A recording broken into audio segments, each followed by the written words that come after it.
দিকে যারা যায় নামাজে দাঁড়ায় যায় তাহাজ্জুদের সালাত আদায় করে, এরা দুনিয়ার কাউকে খুশি করার জন্য নামাজ আদায় করে না। ওই রাতের বেলায় নিরালায় নিভৃতিতে দাঁড়িয়েছেন আল্লাহকে খুশি করার জন্য।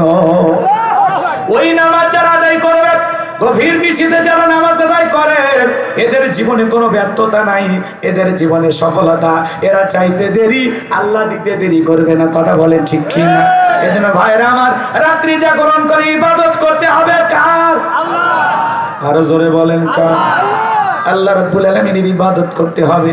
গভীর নিশীথে তাহাজ্জুদের সালাতের মাধ্যমে আল্লাহ তাআলার ইবাদতের সময়টা কাটাইতে হবে। আপনি ইবাদত করতেছেন, আসমানের মালিক আল্লাহ আপনাকে দেখতেছেন। এই যে আপনি তাহাজ্জুদের সালাতে রাতের 1টা 2টা 3টার দিকে উঠছেন, এটা দুনিয়ার কোনো মানুষ টের পায় নাই। আসমানের মালিক আল্লাহ দেখতেছে, আমার গোলাম আমার ভালোবাসায় রাত্রি জাগরণ করে চাই নামাজের মাধ্যমে, রুকুর মাধ্যমে, সিজদার মাধ্যমে আমার গোলাম আমার সাথে প্রেম করে। ওই গোলামের জীবনে কোনোদিন কোনো চাওয়া আল্লাহ অপূর্ণ রাখবে না। বলুন সুবহানাল্লাহ। এই জন্য ভাইরা আমার, গভীর নিশীথে সালাত যারা আদায় করে, এই নামাজ একমাত্র কার জন্য? ইন্না সালাতি ওয়া নুসুকি ওয়া মাহইয়ায়া ওয়া মামাতি লিল্লাহি রাব্বিল আলামিন। নবীজি আপনি বলুন, আমার নামাজ, আমার কুরবানি, আমার জীবন, আমার মরণ লিল্লাহি রাব্বিল আলামিন, আসমান জমিনের প্রতিপালকের জন্য। তাহলে মুমিন জীবনের সব ইবাদত হবে আল্লাহ তাআলার নৈকট্য লাভের আশায়, আল্লাহকে খুশি করার জন্য। তাহলে তাহাজ্জুদের জায়নামাজে দাঁড়াবো কাকে খুশি করার জন্য? আল্লাহ। তাহলে কিছু ইমানদার রাত্রি জাগরণ করে আল্লাহর ইবাদত করে। আমার দেশের তরুণেরাও রাত্রি জাগরণ করে ইবাদত করে না। ওরা ইমো মেসেঞ্জারে বান্ধবীর সাথে সেটিং করে, সারা রাত বান্ধবীর সাথে কথা বলে। ফজরের আজান হয় যখন, ওই হাইব্রিড যুবক ঘুমাইতে যায়, তখন নামাজও পড়ে না। যুবক রে, এই ঘুম ভাঙলে সকাল, না ভাঙলে পরকাল। কথা বলেন ঠিক কিনা?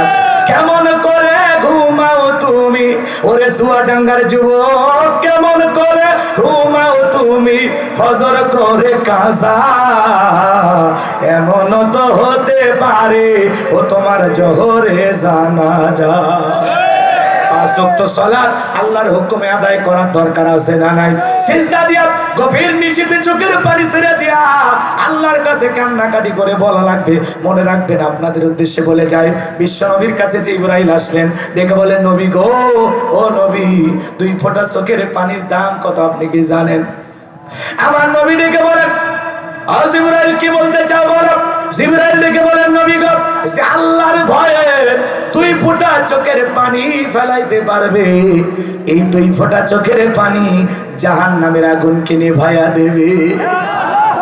আপনার 2 ফোঁটা চোখের পানির এত দাম, এত পাওয়া, জাহান্নামের আগুনকে নেভায়া দেবে।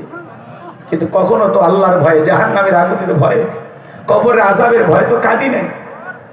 আল্লাহ বলতেছেন, সিজদা দিয়ে চোখের পানি ছেড়ে দিয়ে আল্লাহর কাছে বলতে হবে, রব্বানা সরিফ আন্না আযাব জাহান্নাম ইন্না আযাবাহা কানা গরামা। হে আমাদের রব, ওই কঠিন ভয়ঙ্কর জাহান্নামের আগুন থেকে আমাদের মুক্তি দাও।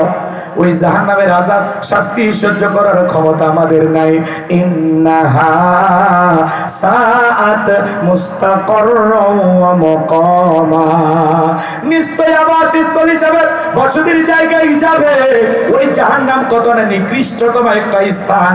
জাহান্নাম সুখের জায়গা না, ওইটা হলো যন্ত্রণার কারখানা।